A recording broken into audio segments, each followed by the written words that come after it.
Hey kids, today I'm going to talk to you about power boats. Yeah, speed boats.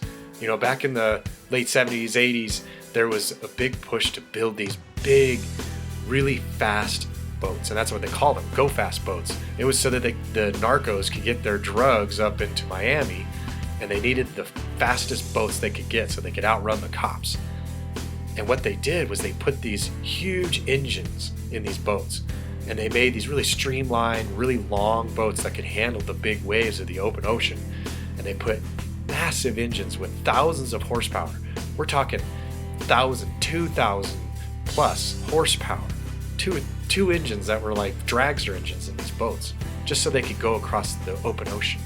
Here, I'll give you an example. Check this out. Look at these boats. See how loud they are, how much just gas they're just burning through, and just how powerful they are. This is thousands of horsepower. Here's what it looks like.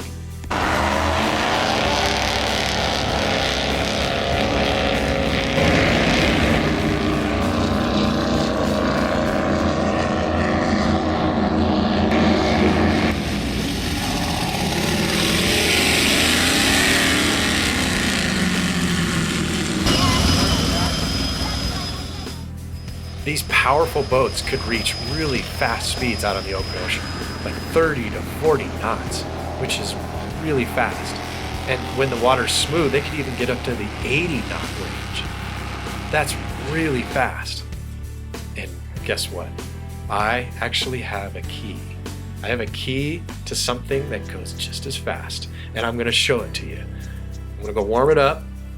Don't worry, I'm going to be safe, but I'm going to show you a video of me driving it. Check this out.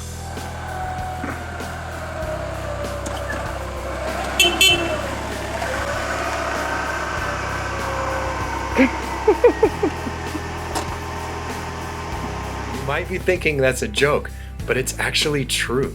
My little car, I've actually driven it 100 miles an hour before. It probably has 40 horsepower. It's old, it's little. It gets amazing gas mileage, doesn't use hardly any gas, and yet I can take it to go 100 miles an hour. How is that possible? How is it possible that these massive boats take so much power to go 100 miles an hour? What's the difference?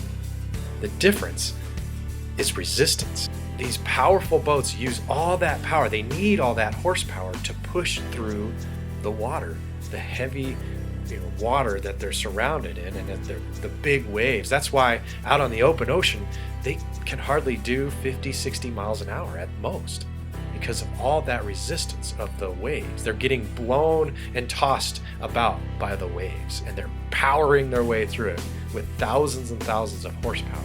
Where my little car has these 4 little tiny wheels, there's hardly nearly the resistance. There's some air resistance. It's a little bit aerodynamic, but it doesn't need a lot of power because there's not as much resistance. I thought of this analogy when I was reading James chapter 1 this morning. It says here, if any of you lacks wisdom, he should ask God, who gives generously to all without finding fault, and it will be given to him. But when he asks, he must believe and not doubt, because he who doubts is like a wave of the sea, blown and tossed about by the wind. That man should not think he will receive anything from the Lord. He is a double-minded man, unstable in all he does. You see, us in the Western world, I think we equate wisdom that he's talking about in James with humanism, or being a wise chooser, or good judgment. When actually he's equating this wisdom with belief, with trusting God. You see, I don't think that it has anything to do with being a wise chooser, and actually, it's the double-mindedness, I believe, comes in when you're trying to use your own judgment at the same time of trusting God. That's being double-minded and unstable. And there is so much resistance in that in the spirit realm. There is much resistance because the enemy can use you saying, I can decide for myself. All the while you're thinking you're trusting God and trying to do both at the same time. The enemy has right to be there and to use your judgment against you. there is resistance. And here's another way we can read this passage in James. If anyone wants help from the infinite wisdom of God, he should ask, because God really is available. But if he doubts that God is totally available to help navigate this life, and he decides to use his own wisdom or judgment to navigate a Christian lifestyle, he is being double-minded and completely unstable. He will be vulnerable to the schemes of hell, like a little boat on a rough and wild ocean, pushed around by the waves of demonic pressures.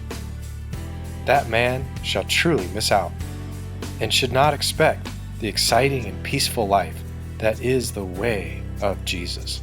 You see, that day that I drove 100 miles an hour in my little car, I was coming back from the mountains downhill on a really nice stretch of highway. It's smooth, it's pretty straight. I believe that when we move from the way of judgment and reason to the intimacy and walking with God, I believe that it's really that profound as moving from a rough, blown and tossed about by the sea ocean to literally a smooth, straight, downhill highway. I believe that's the difference in the way of life. I believe it's really that profound of a difference. Jesus shows us the way of the highway, the downhill freeway. And he can show freedom to the under rower who is in the belly of the boat, just of human endeavor, enslaved to just pushing all he can to try to get this thing going, this human endeavor, whatever it is. We can be enslaved to them.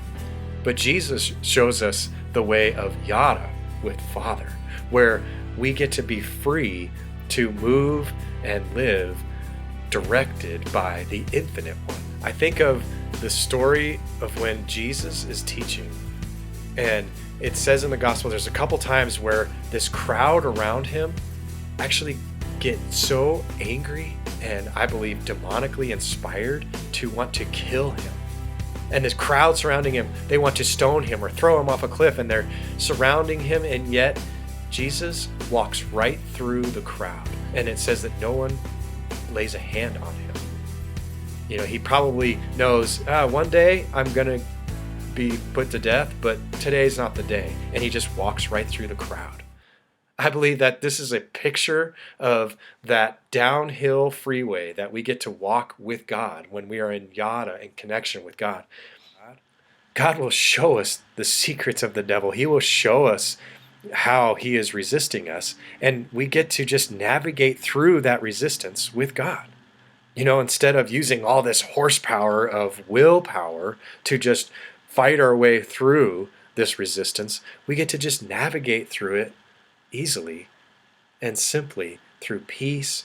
We don't have to fight against it. We just get to peacefully walk through it, just like Jesus did.